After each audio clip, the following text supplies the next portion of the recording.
Hi everyone. So let's continue the topic of mass spectrometer.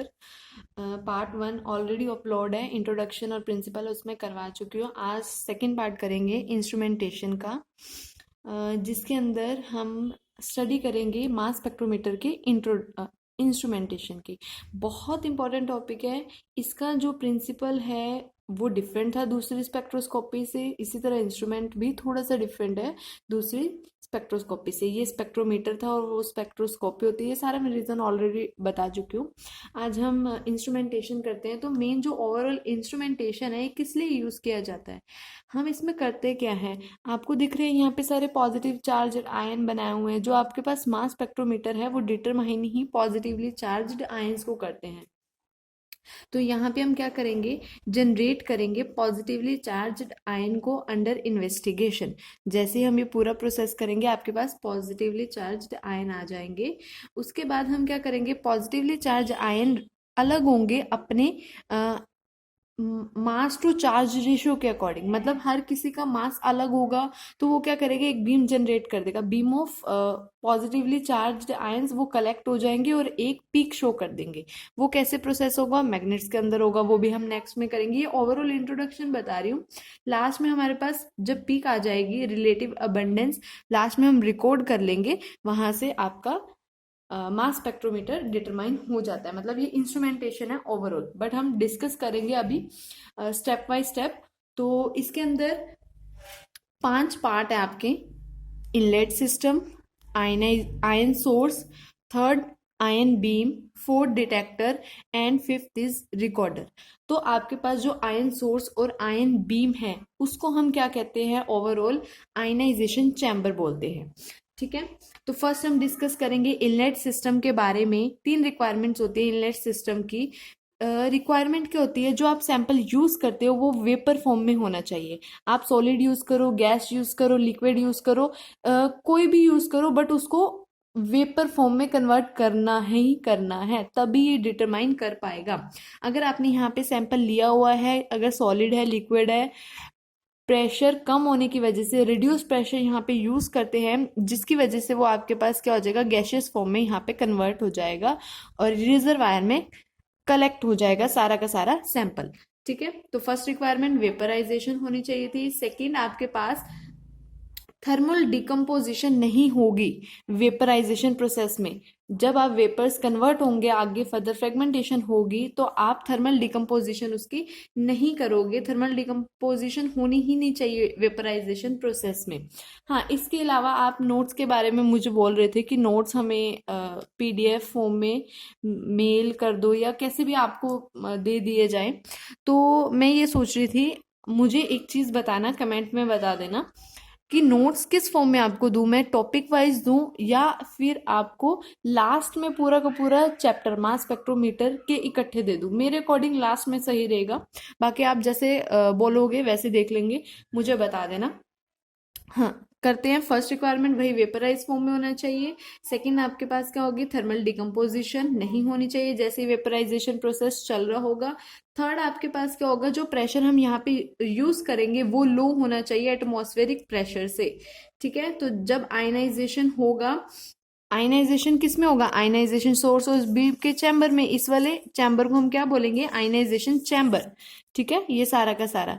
तो जो आपके पास ionization होने से पहले जो आपके पास सैंपल है वो वेपर फॉर्म में आ जाना चाहिए. ठीक है. तो सारा का सारा वेपर किस में कलेक्ट होगा, रिजर्वायर में कलेक्ट होगा.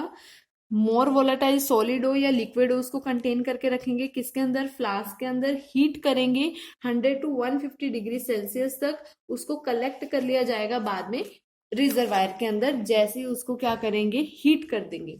ठीक है. तो उसके बाद आपके पास क्या है, सारा का सारा सैंपल किस में आ जाएगा, यहाँ पे आ जाएगा. वॉलेटाइल सोल्यूशन है तो उसकी वजह से इधर कलेक्ट हो जाएगा रिजर्वायर के अंदर. अब second stage, third stage, fourth stage में हमने क्या है, वैक्यूम क्रिएट करके रखना है. यहाँ पे रिड्यूस प्रेशर होने की वजह से सैंपल जो था आपका किस में कन्वर्ट हो गया, वेपर्स में. वेपर्स आपके आगे जाएंगे, आगे जाने पे क्या होगा, ये आयनाइजेशन सोर्स, यहाँ पे आयन सोर्स लगे हुए हैं। अगर सैंपल आपका डिकम्पोज नहीं हुआ है तो उसको आगे फर्दर भेजेंगे, वो कहाँ आएगा, आयन सोर्स के अंदर आ जाएगा। आयन सोर्स के अंदर क्या है, इलेक्ट्रॉन प्रोवाइड कराए गए हैं। इलेक्ट्रॉन क्या करेंगे आपको पता है, फर्स्ट के अंदर बताया हुआ है पार्ट, इलेक्ट्रॉन बीम स्ट्राइक करते हैं। स्ट्राइक करने के बाद क्या होगा, जो मॉलिक्यूलर आयन होगा उसमें से positively charge ion, negatively charge ion आपके पास फ्री रेडिकल सारे के सारे जनरेट होंगे। जनरेट होने के बाद क्या होगा, सारे के सारे पॉजिटिवली चार्ज आयन हम कलेक्ट कर लेंगे इसके अंदर, और आपके पास जो नेगेटिवली चार्ज आयन होंगे, क्योंकि हमें इसके अंदर सिर्फ और सिर्फ पॉजिटिवली चार्ज आयन ही चाहिए, क्योंकि इंस्ट्रूमेंटेशन तभी डिटेक्ट कर पाएगा, इंस्ट्रूमेंट तभी डिटेक्ट कर पाएगा आपका, और तभी आपको डिटेक्टर में पिक्स मिल पाएगी। अब यहाँ पे जो नेगेटिवली चार्ज आयन होंगे वो क्या करेंगे, इलेक्ट्रॉन प्लेट होती है जिसमें सारे के सारे नेगेटिवली चार्ज्ड आयन ट्रैप कर लिए जाते हैं, और पॉजिटिवली चार्ज्ड आयन को कलेक्ट करने के बाद उनको आगे फर्दर भेज दिया जाता है, किसके अंदर, आयन बीम के अंदर। ठीक है, तो सारे के सारे आयंस कहाँ चले गए, आयंस बीम के अंदर, कैसे, एक्सेलेटिंग इलेक्ट्रोड्स की हेल्प से। अब आयन बीम के अंदर आप मैग्नेट देख रहे हो, मैग्नेट क्या काम करेगी, अब अलग अलग मास, जब फ्रेगमेंटेशन होगी, यहाँ पे आयनाइजेशन प्रोसेस होगा, तो आपके पास क्या होगा, अलग अलग मासेस के पॉजिटिवली चार्ज, मतलब सेम तो होगा नहीं, तो जैसे ही अलग अलग डिफरेंट आएंगे, मैग्नेट्स क्या करेगा, अपनी मैग्नेटिक फील्ड के अकॉर्डिंग उस सेम कलेक्ट, सपोज एक फ्रेगमेंटेशन हुई है ए बी सी में, तो ए वाले जितने भी होंगे वो एक पीक शो कर देंगे, बी वाले डिफरेंट, सी वाले डिफरेंट, तो मतलब अलग अलग पीक शो हो जाएगी बीम कलेक्ट होने की वजह से। सारे के सारे सेम मास कलेक्ट होंगे, बीम बनाएंगे, और किसके अकॉर्डिंग शो करेंगे, M/Z रेशो के अकॉर्डिंग वैल्यू शो कर देंगे, और डिटेक्टर से आपको उनकी इंटेंसिटी शो होगी, और वहां से आपको स्ट्रेट लाइन ग्राफ मिल जाएगा, जिससे हमें क्या पता लगता है, इंटेंसिटी का पता लगता है। यहां तक आपको समझ आ जाना चाहिए। जो वैल्यू हम रिकॉर्ड करेंगे वो किस रेशो में करेंगे, M/Z की फॉर्म में। M क्या है आपके पास, मास, और Z क्या है, चार्ज, क्योंकि हर किसी का अलग होगा इसलिए M/Z बोला जाता है। यहां से मास स्पेक्ट्रोमीटर आपको मिल जाएगा। अब आयनाइजेशन चैम्बर की बात की है, जिसके अंदर आयन सोर्स और आयन बीम आता है, सेकेंड और थर्ड पार्ट। अब आयनाइजेशन चैम्बर कर क्या रहता है, इलेक्ट्रॉन आयनाइजेशन हो रहा था, मतलब जो इलेक्ट्रॉन है बम्बार्डमेंट हो रही थी ना मॉलिक्यूलर आयन के साथ, तभी तो पॉजिटिव चार्ज जनरेट हुए। तो यहाँ पे भी 3 टाइप के मेथड है, electron ionisation, desorption ionisation method and chemical ionisation method. मैं इसके नोट्स आपको दे दूंगी जैसे आप बोलोगे, ठीक है। तो फर्स्ट वाले मेथड के अंदर, फर्स्ट वाला मेथड कौन सा है, electron ionisation method. Electron ionisation method के अंदर क्या होगा, इलेक्ट्रॉन बहुत तेजी से स्ट्राइक करेंगे वेपर्स, मॉलिक्यूल के वेपर्स के साथ। स्ट्राइक करने के लिए उनमें एनर्जी आएगी, एनर्जी आने के बाद वो हाईली अनस्टेबल हो जाएंगे, ठीक है। उसमें अनस्टेबल होने की वजह से फ्रेगमेंटेशन हो जाएगी, फ्रेगमेंटेशन होगी, आपके पास अगर पॉजिटिवली चार्ज्ड आयंस होंगे तो पीक मिल जाएगी। अगर आपके पास मॉलिक्यूलर आयन बनेगा ही नहीं, मास आपको मिलेगा ही नहीं, क्योंकि पीक ही नहीं आएगी, ठीक है। ये हार्ड मेथड होता है इलेक्ट्रॉन आयनाइजेशन मेथड, इसीलिए हम इतना यूज नहीं करते हैं। नेक्स्ट जो मेथड था chemical ionisation method. Chemical ionisation method soft method है। केमिकल आयनाइजेशन, इसको अब ये थियोरेटिकल पार्ट थोड़ा सा स्टार्ट हो गया है, यहाँ पे अब मैं आपको नोट्स दिखा देती हूँ।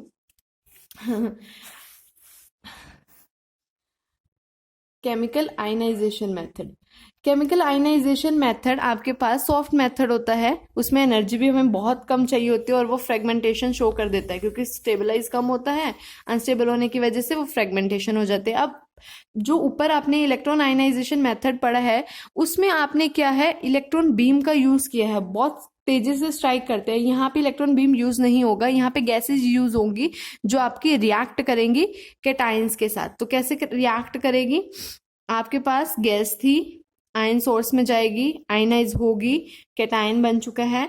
अब उसके बाद आपके पास गैसेस यहाँ पे लिखे ना, can not interact vaporisation, we can not directly interact vapours of ionisation, we generally use this etcetera gas directly into the reservoir. तो आप सिंपली गैस यूज करोगे, गैस यूज करने पे आपको रेडिकल और कैटायन मिल गए, क्योंकि एनर्जी कम होती है इसीलिए आपको मिल जाते हैं, फ्रेगमेंटेशन हो जाती है। और जो आपको पता है ऑर्गेनिक कंपाउंड होते हैं वो कभी भी आयनाइज नहीं होते, केमिकल कंपाउंड आयनाइज हो जाते हैं। तो इसीलिए यहाँ पे जो कार्बोकेटायन बना है आपका, और positively charged ion, positively charge ion means this generate हुआ है। कैसे जनरेट हुआ है? जो वेपर्स थे ऑर्गेनिक कंपाउंड के वो इंटरैक्ट हुए हैं आपके, तो उसमें अगर हम रिएक्ट करते हैं कोई मॉलिक्यूल को जिसमें एनर्जी कम है ना, लेस अमाउंट ऑफ एनर्जी क्या करेगा, ट्रांसफर कर देगा और फ्रेगमेंटेशन हो जाएगी। यहाँ पे कैटायन मिल गया, कैटायन मिलने से आपको क्या हो जाएगा, डिटेक्टर शो कर लेगा जिससे आपकी पीक आ जाएगी।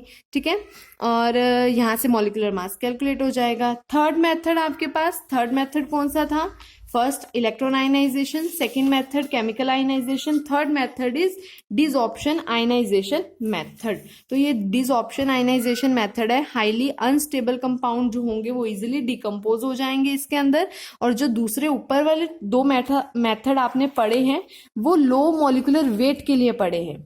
ठीक है, अगर सपोज पेप्टाइड्स आ गए, कार्बोहाइड्रेट्स आ गए, और उसका अगर बोला जाए कि ब्रेक करके दिखाओ, मॉलिक्यूलर आयन मास स्पेक्ट्रोमेट्री दिखाओ, तो आप नहीं कर सकते ऊपर के दो मेथड के साथ। तो हमें फर्स्ट टू नहीं यूज करेंगे, थर्ड वाला ही यूज करेंगे।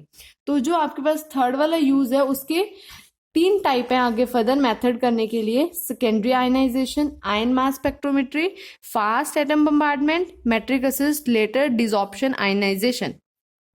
अब इस वाले मेथड के अंदर हम वेपराइज यूज नहीं करेंगे। अगर आप पेप्टाइड्स ले रहे हो या कार्बोहाइड्रेट ले रहे हो, आप वेपर थोड़ी उसके यूज करोगे।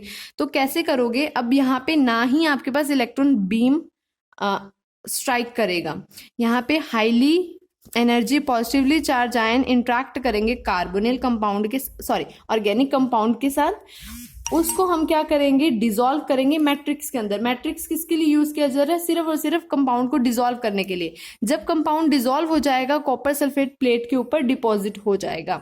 ये किसके अंदर हो रहा है? सारा का सारा प्रोसेस आयनाइजेशन चैम्बर के अंदर हो रहा है। कि आप कौन सा मेथड यूज कर रहे हो यहाँ पे पॉजिटिव चार्ज जनरेट करने के लिए। ठीक है, तो मैट्रिक्स के अंदर आपका डिसॉल्व होगा, कॉपर सल्फेट प्लेट के ऊपर डिपॉजिट हो जाएगा। जैसे एग्जांपल सीजियम पॉजिटिव, आपके पास आर्गन पॉजिटिव, ये क्या करेगा, अट्रैक्ट कर लेगा कॉपर सरफेस प्लेट को इजिली। और मैट्रिक्स कौन कौन से यूज कर सकते हैं हम? ग्लाइकोल, थायोग्लाइकोल, 3 नाइट्रोबेंजाइल अल्कोहल, तो different type of matrix use कर सकते हैं। सेकंड जो था आपके पास फास्ट एटम बम्बार्डमेंट, इसके अंदर fast atom means xenon, argon बहुत तेजी से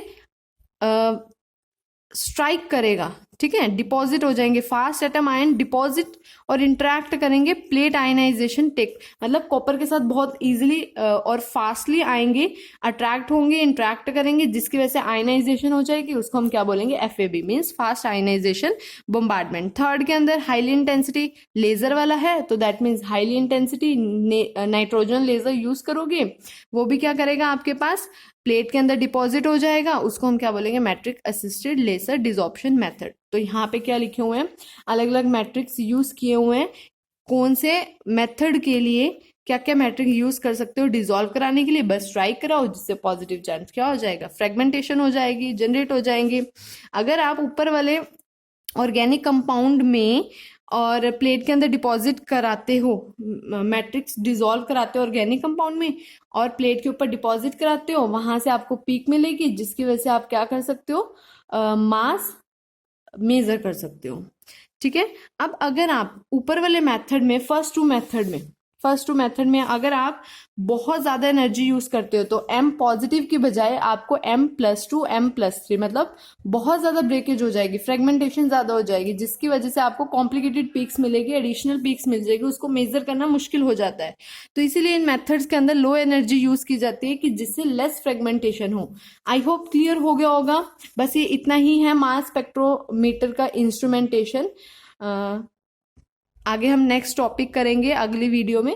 thank you so much for watching.